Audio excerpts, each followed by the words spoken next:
برای اولین بار در 25 سال اخیر هواپیمای مسافربر در خط سیر دوشنبه تاشکند پرواز کرد. گزارش از فرودگاه پایتخت تاجیکستان.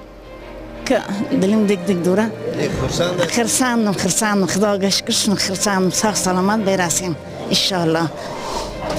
مؤلف لایحه نرم نمودن مجازات منصبداران فاسد به استعفا رفت ولی اعتراضگران میدان مرکزی بخارست را ترک نمی‌کنند. و مشکل حرکت در راه دوشنبه خوجا نرخ محصولات کشاورزی در بازارهای پایتخت را بالا برده است. ما یک بار اومدم 80 درهم می‌گرفتم. ما دید خاک 1.70 شده 1.60 شده. روز 2 فوریه هواپیمای شرکت سامان ایر از دوشنبه با 65 مسافر در تاشکند فرود آمد. در اساس این پرواز آزمایشی و مذاکراتی که در تاشکند بعد 25 سال توقف پروازها در این خط سیر صورت میگیرد، مسئله نرخ چیپتر، شماره پروازها و همچنین باز کردن خط سیرها به شهرهای دیگر ازبکستان معین می شود. همکاران ما مردان محمد و شادمانیتی مسافران این پرواز تاریخی را در فرودگاه دوشنبه گسیل کردند. در نقطه های به قیدگیری فرودگاه بین‌المللی دوشنبه به قیدگیری مسافران آغاز شد. جمیله نظرова از نخستین مسافران است که از قید گذشته است. پیش دوران میرم 24 سال شد نرفتم. این اکنون میرم پیش دوران میرم. حاضر که دلم دیگ دوره. خرساندم خدا گشکشن خرساندم ساق سلامت برسیم انشالله. یاقوت خان عبدالسلامова یک تاجرزن در مرکز سودای صدبرگ شهر دوشنبه از جمله مسافران است که همراه دختر کوچکش برای شرکت در عروسی دختر کلانش که در تاشکند به سر میبرد به ازبکستان سفر کرد. می‌خواستیم که همین میرفتگی آدم کمک سبکتر باشد. ایرپورت برمی دیگر جا برمی ویزا موندتی هم خیلی چند روز باشدم از همون وابسته عموما جدایم خورسند همه بایم بیاین مویم رویم. توماس هالام دیرکتور کل شرکت هوایی سامان ایر در جمع خبرنگاران گفت که پرواز امروز آزمایشی و فنی بوده و پروازهای معمولی از روز 20 فوریه آغاز می شوند. و همزمان تاکید کرد که پروازها از دوشنبه تنها به تاشکند محدود نشده بلکه مسئله باز کردن خط سیرها به شهرهای دیگر ازبکستان نیز مطرح خواهد شد. این امر برای باز هم نزدیکتر شدن خلق‌های تاجیکستان و ازبکستان، تبادل فرهنگی، دانشجویان و برگزاری نمایشگاه‌ها مساعدت خواهد کرد. با نظرداشت اهالی 2.5 میلیون نفره تاشکند و بیش از 1 میلیون نفره دوشنبه در آینده برای شرکت‌های هواپیمایی بازار بزرگ بوده و بخش سیاحی و تجارت نیز رشد خواهد کرد. در کنار مسافران مقامات وزارت نقلیات تاجیکستان، هیئت رهبری و تجارتی شرکت هواپیمایی سامان ایر، نمایندگان فرودگاه بین‌المللی دوشنبه و روزنامه‌نگاران به تاشکند پرواز کردند.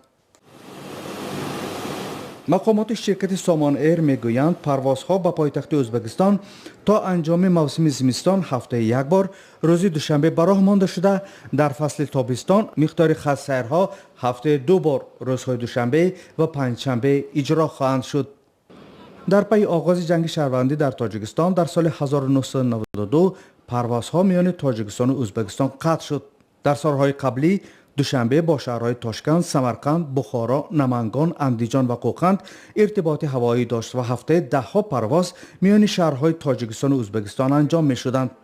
همین طور هواپیمای شرکت سامان ایر با 65 مسافر به تاشکند پایتخت ازبکستان پرواز کرد. این نخستین پرواز میان تاجیکستان و ازبکستان در 25 سال اخیر می باشد. مردان محمد، شادمانی یتیم، آزادی، فرودگاه بین‌المللی دوشنبه.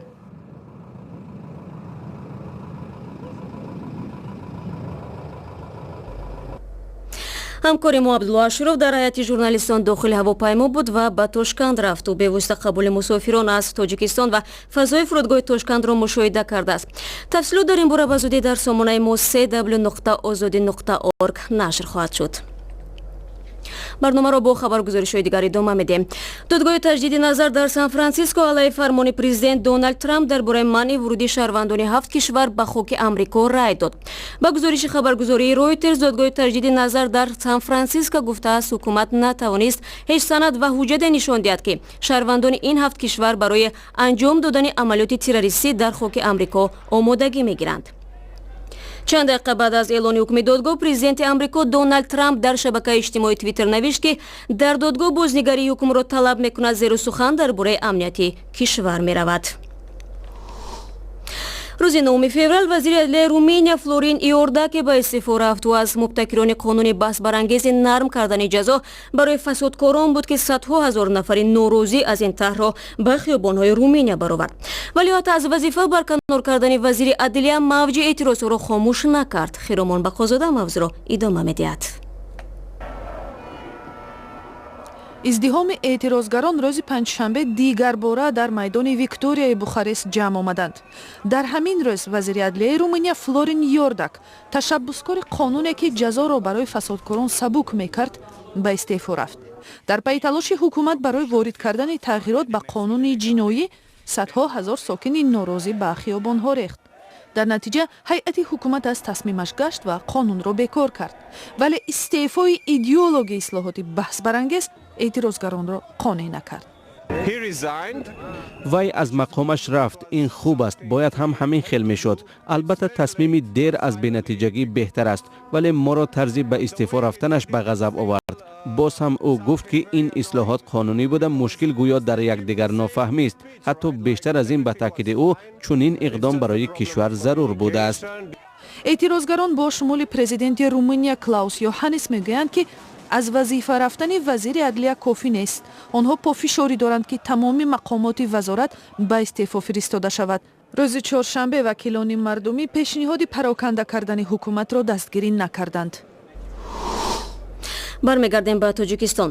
мақомоти кишвар пешниҳод доранд, ки ҳарфи С дубора ба алифбои забони тоҷикӣ ворид карда шавад. онҳо мегӯянд, ин ҳарф ҳангоми навиштани калимаҳои иқтибосӣ, номи маҳалҳо ва афрод истифода хоҳад шуд. Тоҷикистон чанд сол пеш аз алифбои забони тоҷикӣ 4 ҳарфро бо шумоли С ҳазф карда буд. Бароид Юсуфӣ мегӯяд, дар ҷомеаи Тоҷикистон вокуниш ба тасмими баргардондани ҳарфи С ба алифбои тоҷикӣ якранг нест. авфи ҳарфи С ва бозгашти эҳтимолии он ба алифбои тоҷикӣ баҳсҳои гарме дар ҷомеаи Тоҷикистонро ба бор овард. пажӯҳишгоҳи забон, адабиёт, мероси хатӣ ва шарҳшиносии Академияи илмҳои Тоҷикистон эълом кард, ки тарҳи баргардонидани ҳарфи С-ро барои баррасӣ ба Кумитаи забон ва истилоҳоти Тоҷикистон ироа кардааст. ҳарфи С барои мо овози бегона нест, чунки дар забонҳои форсии бостон ин ҳарф вуҷуд дошт ва истифода мешуд. ва ин овоз дар имрӯз ҳам дар забонҳои шарқии эронии мо, яъне забонҳои помирӣ ва забони осетинӣ истифода мешавад. як гурӯҳ муҳаққиқон ва мунаққидони забон пешниҳоди бозгардонидани ҳарфи С-ро ба алифбои тоҷикӣ қабул надоранд ва далелҳо низ бар ин гуфтаи худ изофа мекунанд. زبان پامیری برای خودش زبانهای پامیری در واقع زبانهای مستقلی هستند. یا مثلا زبان پشتو یک زبان مستقلی هست که اون هم صداهای مثل ت، خ، ز رو داره و اونها رو به شکل‌های مختلف در زبان خودشون با استفاده از الفبای فارسی علامت‌های براش دارند. ولی این علامت‌ها وارد زبان فارسی نشدن، نه در افغانستان، نه در ایران، نه جای دیگر. واسه همین این موضوع اصلا کاملا حل شده است. پایان بحث عفو شدن حرف س الفبای سیریلیک با الفبای تاجیکی هنوز روشن نیست. کمیته زبان و اصطلاحات تاجیکستان مخالف بازگرداندن حرف س با الفبای تاجیکی است و آن را فرهنگ بیگانه نامید. تاجیکستان در سال 1989 با قبول زبان دولتی حرف‌های س، ش، ا و علامت جدایی را از الفبای زبان تاجیکی حذف کرده شماره حرف‌ها را از 39 تا دوران شوروی تا 35 پایین آورد. эмомалии раҳмон раиси ҷумҳурии тоҷикистон аз ҳалокати 13 шаҳрванди кишвар бар асари тармафароӣ дар минтақаҳои кӯҳии кишвар хабар дод. вай рӯзи 10 феврал дар нишасти комиссияи давлатӣ оид ба ҳолатҳои изтирории тоҷикистон гуфт, ки танҳо дар моҳи январи имсол ҳудуди 250 тармафаромада талафоти ҷонӣ ва молӣ ба дунбол дошт. барфбории шадиди 2 ҳафтаи охир дар масири Душанбе-Хуҷанд на танҳо барои рафтуомади сокинон, балки ба бозорҳои пойтахт ҳам таъсир гузошт. бинобар фаромадани тармаки ин масир чанд рӯз баста буд, даҳҳо мошини боркаш дар ҳарду ҷониби ағба мунтазир мондаанд ва аз ин ҳисоб нархи чанд нави маҳсулот дар бозорҳои пойтахт боло рафт. Шодмони Ятим ва Моло Раҷаб Юсуфӣ ин мавзӯъро пайгирӣ карданд.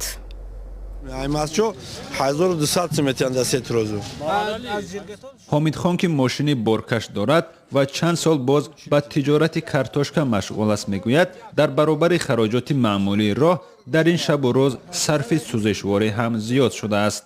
ба сабаби эҳтимоли фаромадани тарма ронандагони мошинҳои боркаш аз сафар ба вилояти суғд худдорӣ карданд ки ба нархи маҳсулот дар бозорҳои шаҳри Душанбе бетаъсир набудааст.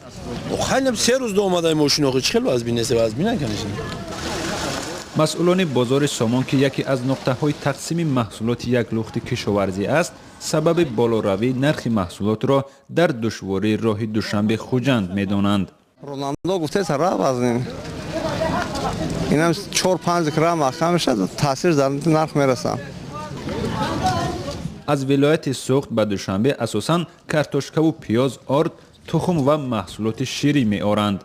مشاهده ما در چند از بازارهای پایتخت نشان داد که در پی چند روز بسته بودن راه دوشنبه خوجند، نرخ بعضی از این محصولات بالا رفته است.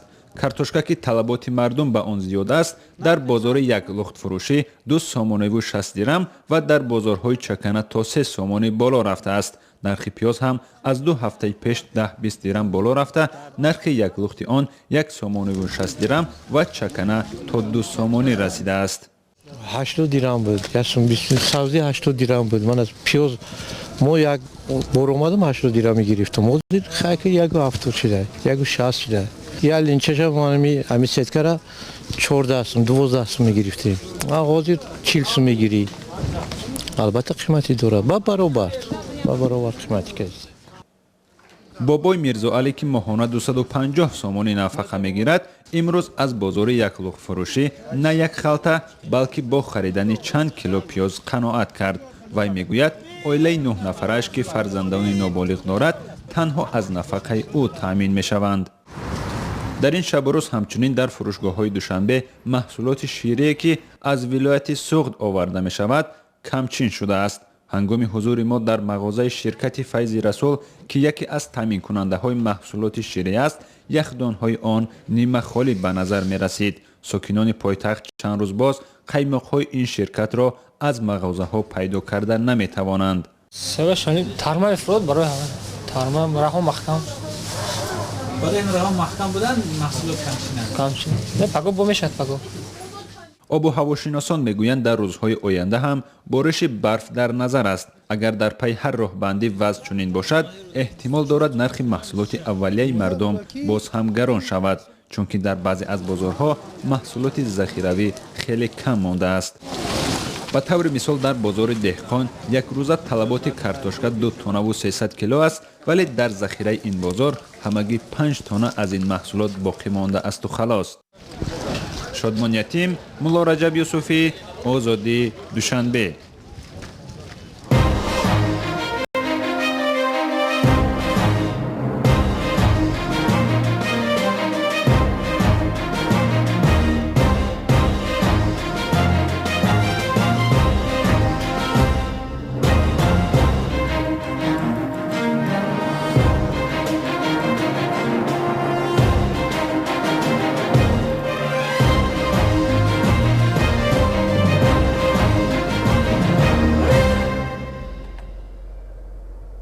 و یک خبر جالب هم داریم. در شهر اویستفورد ایالت تکساس آمریکا یک گوساله از دست قصابان فرار نموده موفق شد که بیش از 2 ساعت کاوبوی‌ها و افسران نهادهای حفظی حقوق و ترتیبات را فریب بدهد.